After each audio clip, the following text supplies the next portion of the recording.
وَإِذْ أَخَذْنَا مِيثَاقَكُمْ وَرَفَعْنَا فَوْقَكُمُ الطُّورَ خُذُوا مَا آتَيْنَاكُمْ بِقُوَّةٍ وَاذْكُرُوا مَا فِيهِ لَعَلَّكُمْ تَتَّقُونَ۔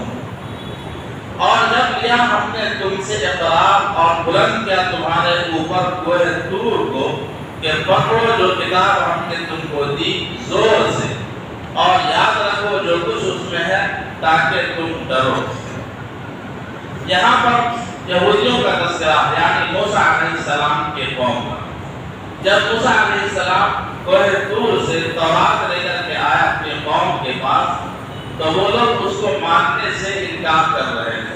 وہ یہ کہتے تھے، یہ بات پہلے آ چکی ہے کہ وہ کہتے تھے کہ اللہ کی کتاب ہم کیسے مانیں، ہم اس صورت میں اس کو اللہ کی کتاب مانیں گے جبکہ اللہ خود ہمیں بتا دے کہ یہ میری کتاب ہے۔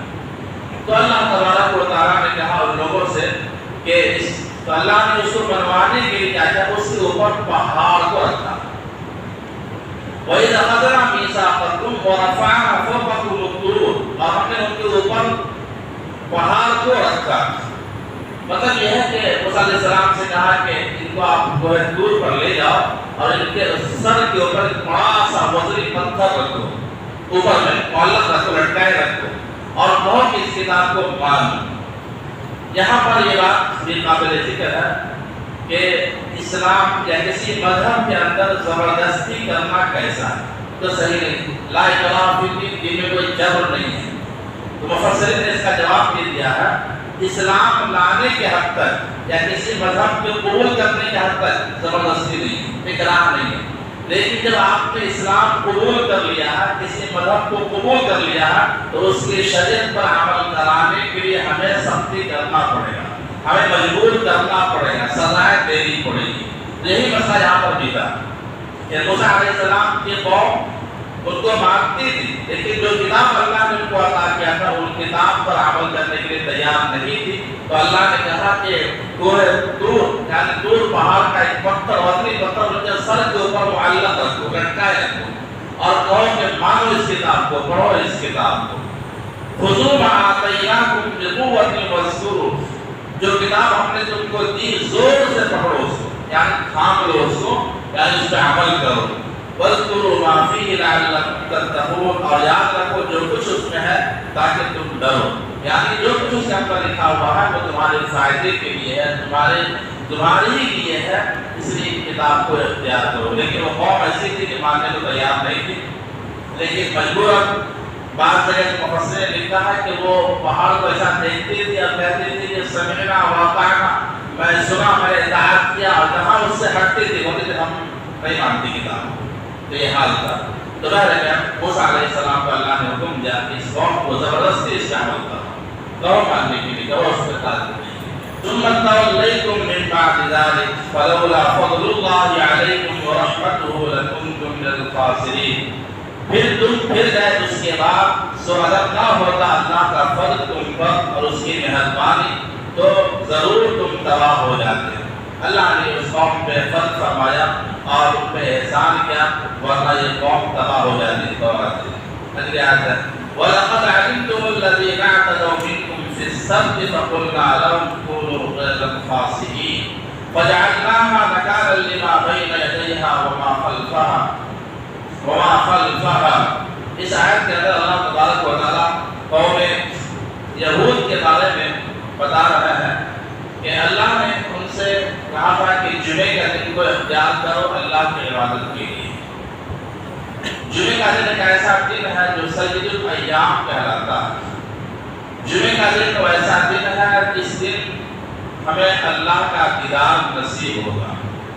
جمعہ کے بے شمار فضائل آئے، اللہ نے یہودیوں سے بھی کہا تھا کہ جمعے کے دن کو اختیار کر لو اب ہماری عبادت کے لیے، اطاعت کے لیے، اس دن کوئی کام، کوئی کاروبار، کوئی شکار نہیں کرنا ہے۔ لیکن ان لوگوں نے موسیٰ علیہ السلام سے فرمائش کی، اے موسیٰ ہمیں ہفتے کا دن چاہیے، اللہ کی عبادت کے لیے ہفتے کا دن ہم اختیار کرنا چاہتے ہیں۔ تو اللہ نے کہا کہ ٹھیک ہے، تمہاری فرمائش پر جمعہ کی فضیلت اور جو اہمیت تم پر نافذ کی گئی تھی اس کو لے لیا جاتا ہے، ختم کیا جاتا ہے۔ اب ہفتے کا دن تم کو دیا جاتا ہے، تم اللہ کی اس عبادت کرو۔ ان لوگوں کا معمول تھا شکار کرنا، مچھلیوں کا شکار کرنا. تو ان لوگوں نے ہفتے کا دن اللہ کی عبادت کے لیے خاص کر لیا. تو اس دن اب شکار کرنا منع، اس دن کاروبار کرنا منع، خرید و فروخت کرنا منع، کچھ لین دین کرنا منع. صرف آپ اللہ کی عبادت کیجیے اور آرام کیجیے، یہی کام تھا.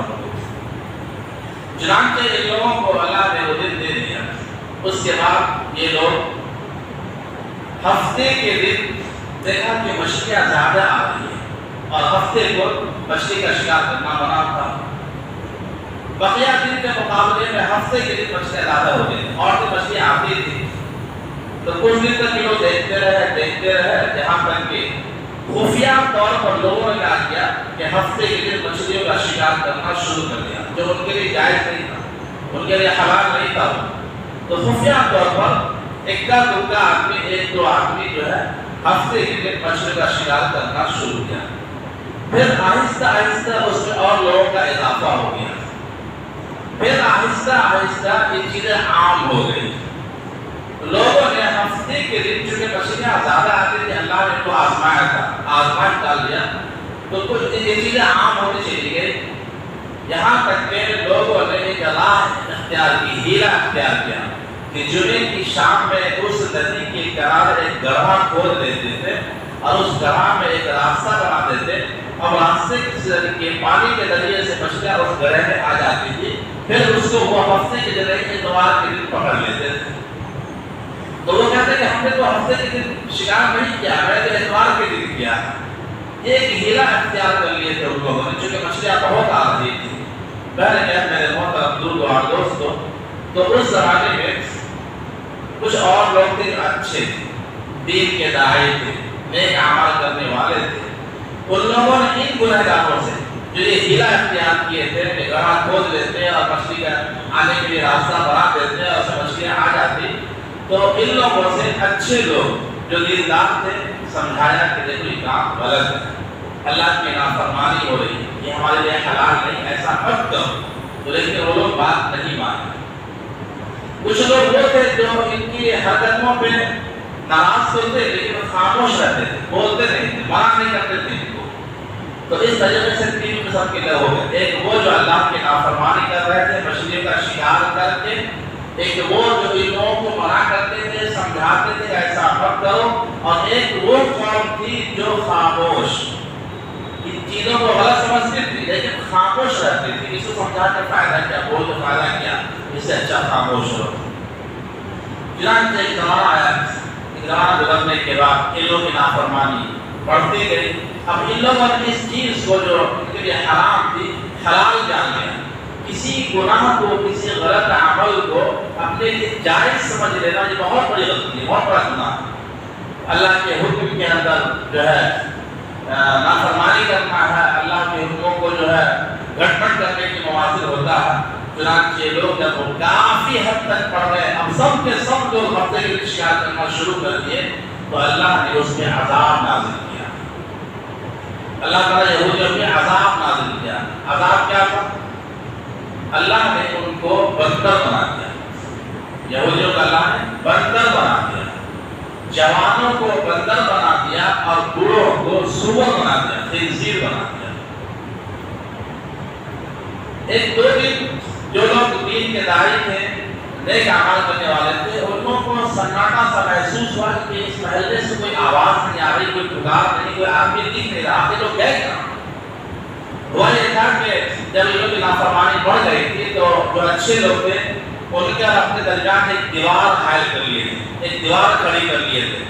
تم کو جو کرنا ہے کرو، اللہ کا عذاب آئے گا، اللہ کا عذاب آئے گا تو بچو گے نہیں. سمجھائے تھے، نہیں بات پڑھ کے لوگوں نے اس سے بچنے کے لیے دیوار حائل کر لی تھی.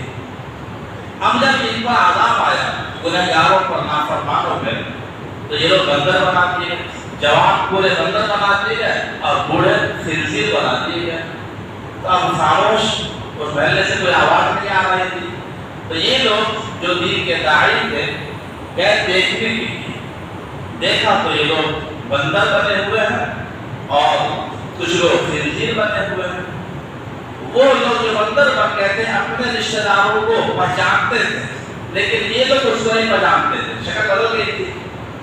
تو وہ لوگ اپنے رشتہ داروں کے قریب ہوتے ان کے کپڑوں کو سونگتے اور آنسو بہاتے. تو ان لوگوں نے کہا کہ تم کو سمجھایا تھا کہ اللہ کی نافرمانی مت کرو، ہفتے کے دن شکار مت کرو، تم مانے نہیں، آخر اللہ کا عذاب تم پہ آ ہی گیا. تو وہ لوگ صرف روتے تھے، بولتے نہیں تھے، صرف روتے تھے، اپنے کپڑوں کو چھوتے تھے، سونگتے تھے اور اپنے لوگوں کو پہچانتے بھی تھے کہ ہمارے رشتہ دار. یہ لوگ خود کو پہچانتے نہیں تھے.